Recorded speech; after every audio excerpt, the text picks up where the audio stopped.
Puro. Cause and effect as coming from the generalization of the will. Something arising from something else. Namely, the concept of cause and effect arising from will, or our experience of consciousness. Isn't that a bit like something coming from something? Isn't that the essence of cause and effect? In fact, so that if cause and effect came from the will was the cause, and cause and effect was the effect. You know what I just realized, Piro? You're making a classic mistake.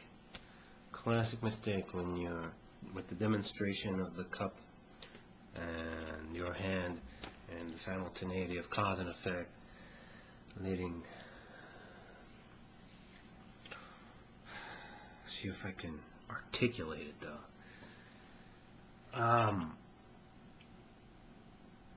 Throughout science, throughout history, science has been better and better refined. Some people say Newton was wrong, and Newton's three laws were wrong because Einstein came in and overturned them, and then quantum physics came in after relativity. But it's not that Newton was wrong or that previous physics and science was wrong. What happened when these new ideas came in, they were overturned. The old ideas were refined. They weren't thrown out. They still work in coarse cases and where the measurement doesn't have to be precise enough. Where you have to make very, very precise measurements up to 10, 15 decimal places, angstroms and micrometers, nanometers and such.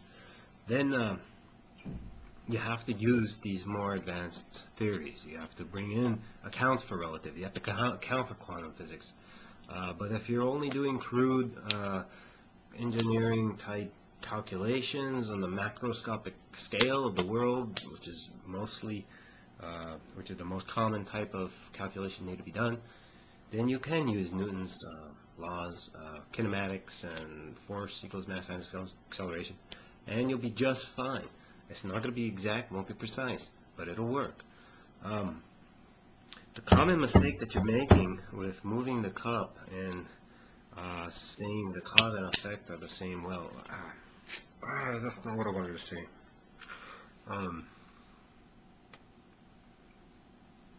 The fact of the matter is that they're not happening simultaneously. They only seem to be happening simultaneously. But if you take a closer look and look at it very closely, you'll see that it's not happening simultaneously. There is an actual time required to transfer the energy from your hand to the cup in motion. So there is a cause and effect chain that's happening over time. But the common mistake is more broad than that. The common mistake is something that mystics and religious figures always point to. Science, they say that because science can prove X or Y or Z, that God must exist, or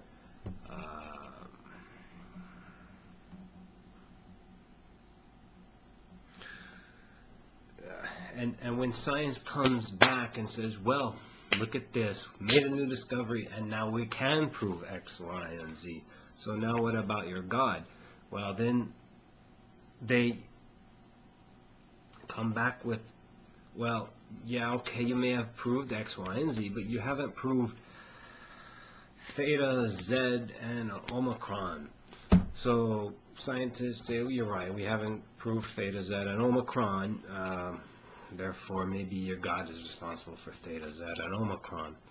Fine, okay. And then scientists will come back and say, hey, look, we've discovered we've discovered the cause, and we can now predict and control theta, z, and omicron. And the mystics or religious figures will come back and say, well, you may have proved X, Y, Z, and discovered and proved and be able to control and recreate omicron, zeta, what I say, theta, z, and omicron, but there are still these things that are unexplained, and that's where our God exists.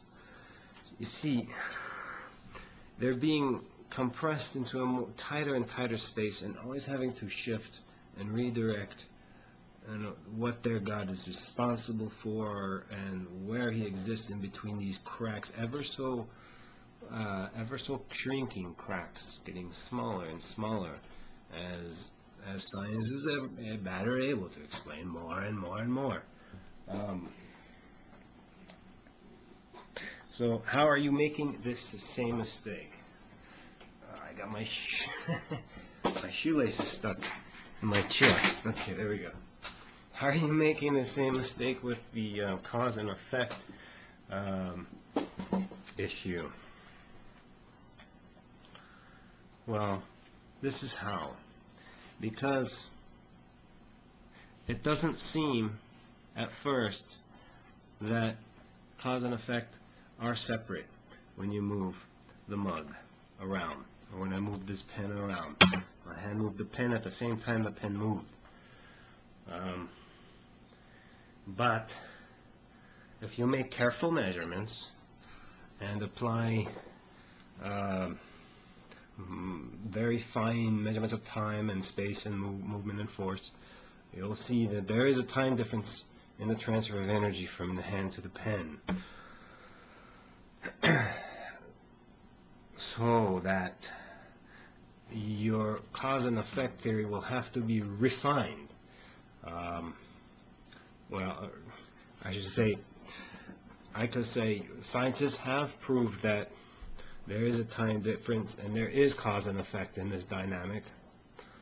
So, but they haven't been able to explain the submicroscopic quantum interactions between the chemical or electronic quantum forces between the atoms, so on and so forth, or such and such. So that you can now say, well, okay, then that's where I'm going to say cause and effect does not exist on that scale now. But when the scientists do find the cause and effect there on that scale, you'll have to go down even deeper and say, well, perhaps it doesn't exist on even a deeper level, on a deeper scale.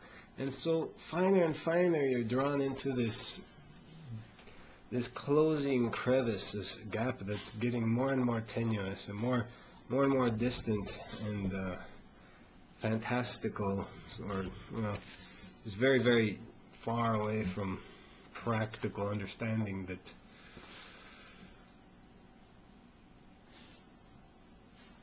I don't know.